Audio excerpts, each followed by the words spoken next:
chicken किसी लोक खाऊ बर्तमान समय देखा मिली जहाँफल चिकेन मार्केट फांका पड़ी कि ये बर्तमान हूँ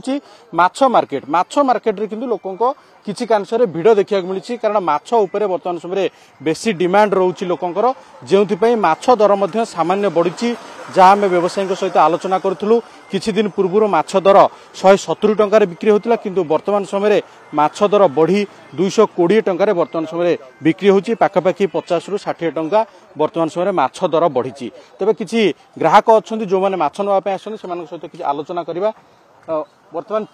चिकेन दर बढ़ी जाइए बर्ड फ्लू लोक मैंने चिकेन खाऊना जो मार्केट फांका पड़ी किंतु माछ मार्केट लोकों भिड़ रही आपण माछ नापी आसुँच केते दर में माछ किणिले वर्तमान समय जो बर्ड फ्लूर प्रभाव आपन सतर्क होती वर्तमान माछ खाऊ देखु वर्तमान सारा राज्य में बर्ड फ्लू आतंक सृष्टि होती जहाद्वारा कि चिकेन प्रति लोकंर मनोभाव बदली जाइए चिकेन खायापी लोक पसंद करना तार फायदा नहीं माछ बेपारी माने किलो प्रति 50 रु 70 टंका बढ़े बेपार कर जहाँ भी हो पाइका माछ आइंसर आवश्यकता अच्छी तो वर्तमान जो माछ गुड़ाक किलो पिछा 150 टंका बिक्री होता आज 220 टंकार परिणत होती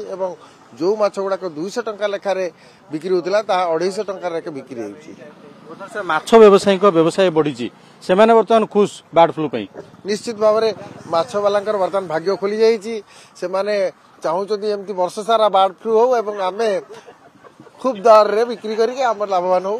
निहती कि आउ गोटे कथा कटक रे जेहेतु बर्ड फ्लू बर्तमान समय देखा जाए ना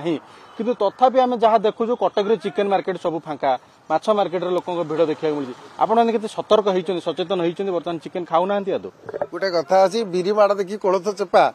तेणुक ये बर्ड फ्लूर आतंक जब आरंभ हो जाइए कौ डिस्ट्रिक्ट रे बर्ड फ्लू हो बा न हो से जो बर्ड फ्लूर भयटा समस्त को सारा ओडिशा को आज घारी समस्त मन भर भयभीत होती जे बर्ड फ्लू निश्चित भाव में चारिआडे व्यापी बोली से चिकेन दर कमी जाइए चिकेन व्यवसाय ठप हो जाइए चिकेन व्यवसायी चुपचाप हाथ जोड़ी बस शुणुले सुश्री ग्राहक मान प्रतिक्रिया कौटना कौटी से बर्ड फ्लू सतर्क होती वर्तमान समय चिकेन खाऊना तेणु माछ मार्केट लोकों भिड़ रही व्यवसायी मान माछ दर बढ़ई